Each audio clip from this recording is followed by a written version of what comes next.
Intinya kamu nggak punya uang, bukan dipersulit oleh negara sayang. Uangmu yang 75 juta itu kemana? Di mama aku, Miss, untuk bayar utang, Miss.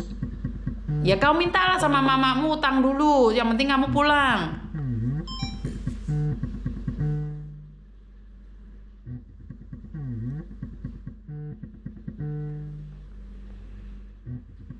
Ya intinya kan dipersulit ya karena kamu gak ada uang. Makanya jangan mau ambil uangnya orang. Karena di dunia ini gak ada yang gratis. Jangan sesekali mau dikasih mahar. Jangan sesekali mau ambil uangnya orang. Karena setiap kali uang itu meminta tumbal. Jadi jangan mau dikasih uang. Kenapa? Ya kasarnya kan aku udah dipakai, terus aku juga kena KDRT, terus dipakai apanya? Berumah tangga aku juga nggak mendapatkan nafkah loh, Miss. Dipakai apanya? Ya berhubungan badan gitu, terus aku selama berumah tangga nggak mendapatkan nafkah loh, Miss.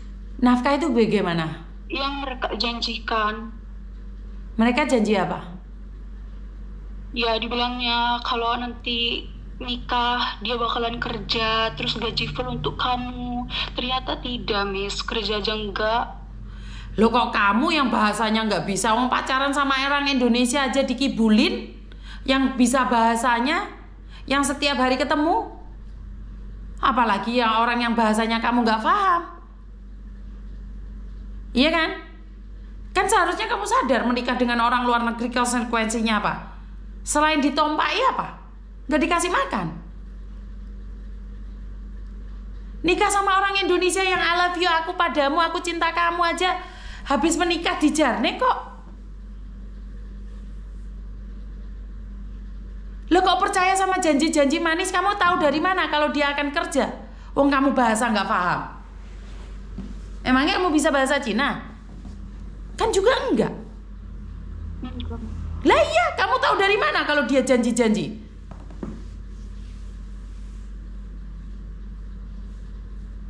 Ya karena itulah, karena banyak sekali orang berpikir menikah dengan orang Cina tuh enak.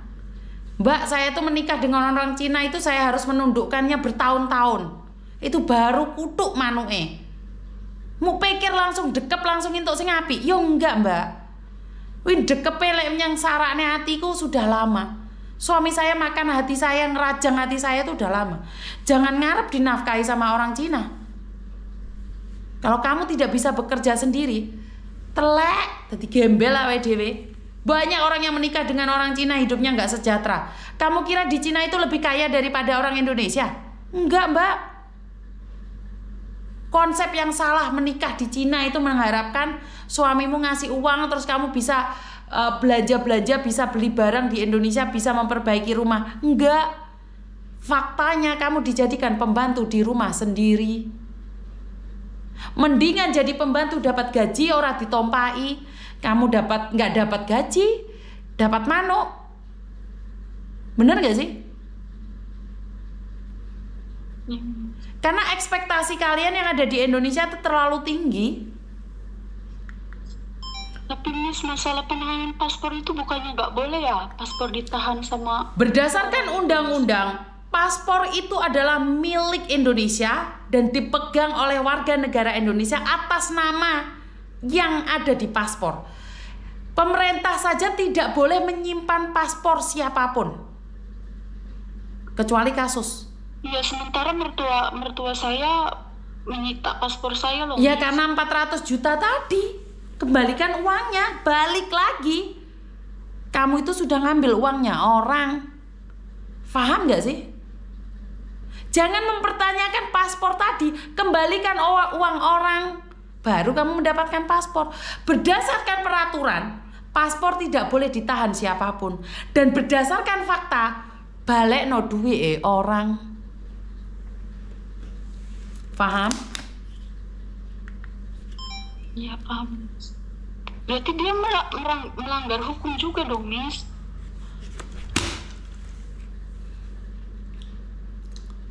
Utang di bank aja kan pakai fotokopian, Miss.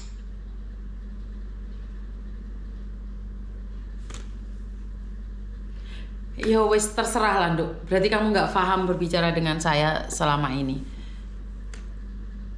Balekno duwike wong ki mau.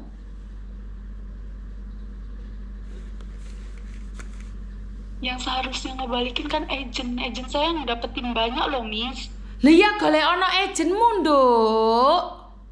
Itu loh, Miss. Agentnya tuh masih berkomunikasi sama mertua saya. Bahkan agentnya pun ngomong sama mama saya.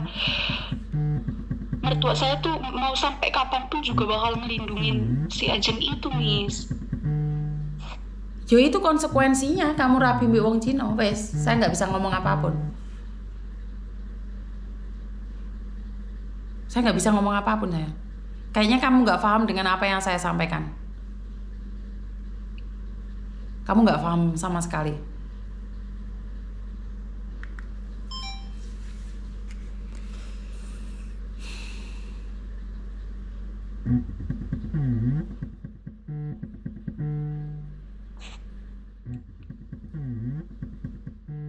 Berarti harus siapin uang itu yang Saya nggak bisa ngomong, Dok. Kamu mulai tadi saya kasih tahu siapin uang, tapi uangnya nggak ada. Saya nggak bisa ngomong, Dok. Percuma saya ngomong teriak-teriak, kamu uangnya nggak ada.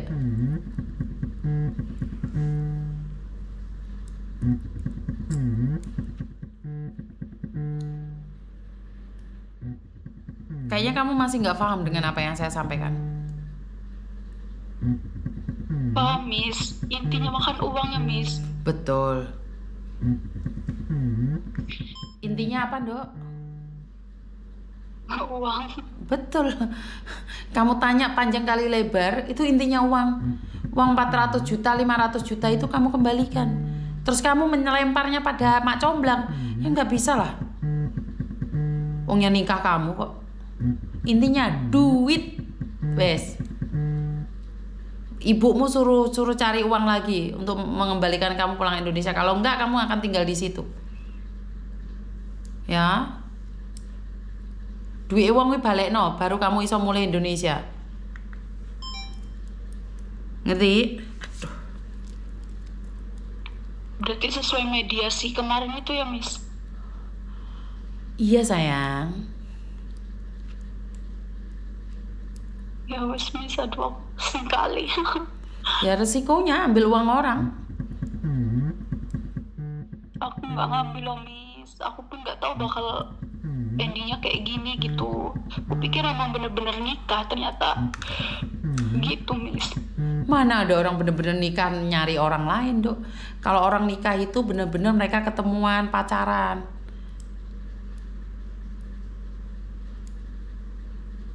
Gak ada yang nikah itu lewat orang, apalagi bayar.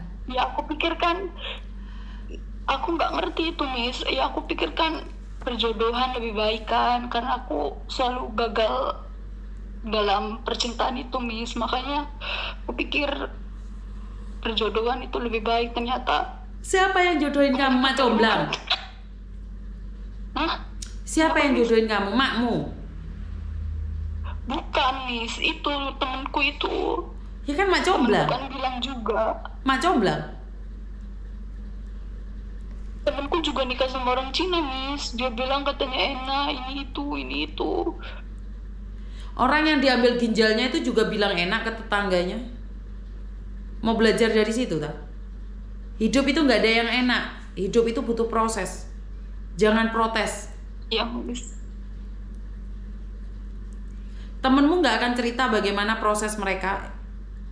Intinya, kalau kamu pingin pulang, ambil uangnya, kembalikan. Wes.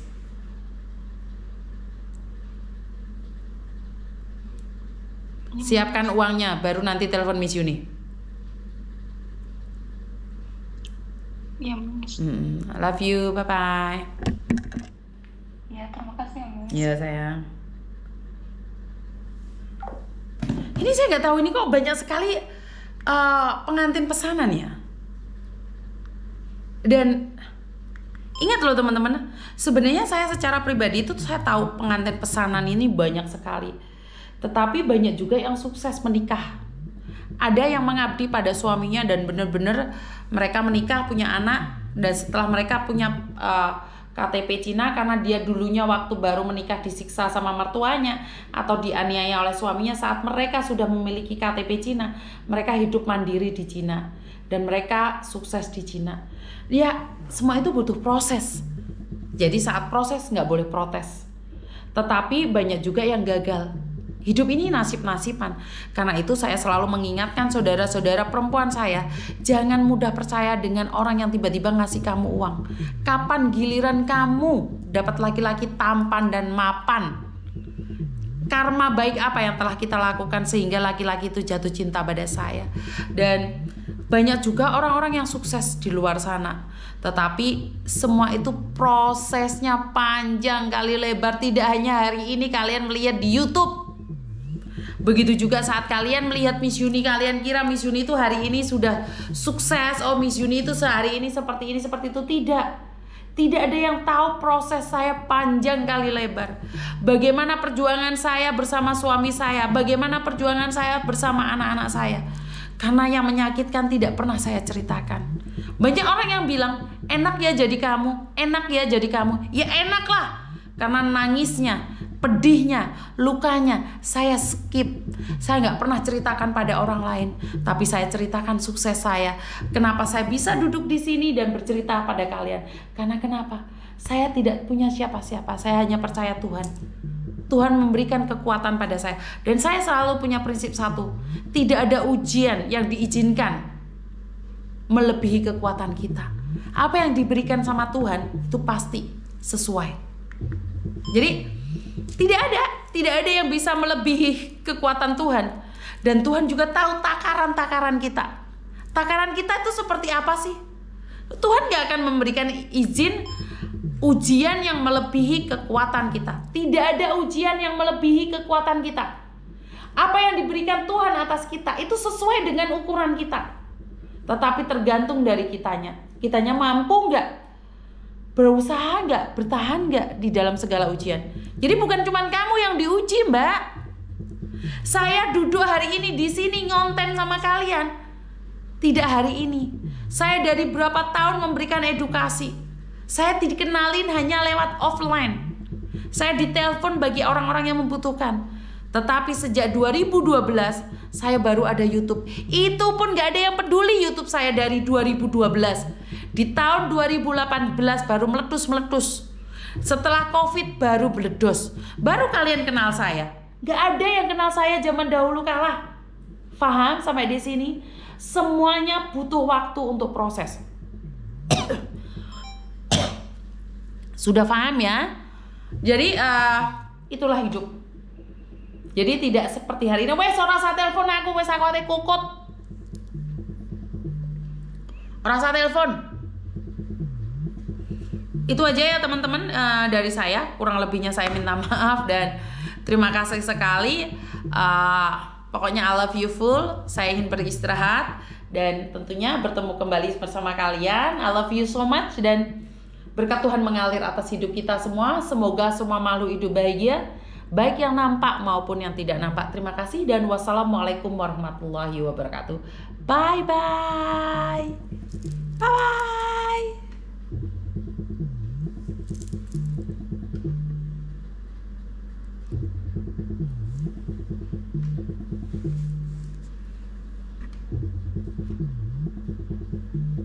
Infone wis jelas to, ngene Pak Darman Sading nyimpen obat merecon kanggo sok bodo, ndledes dhisik, omahe dileput tak wonge.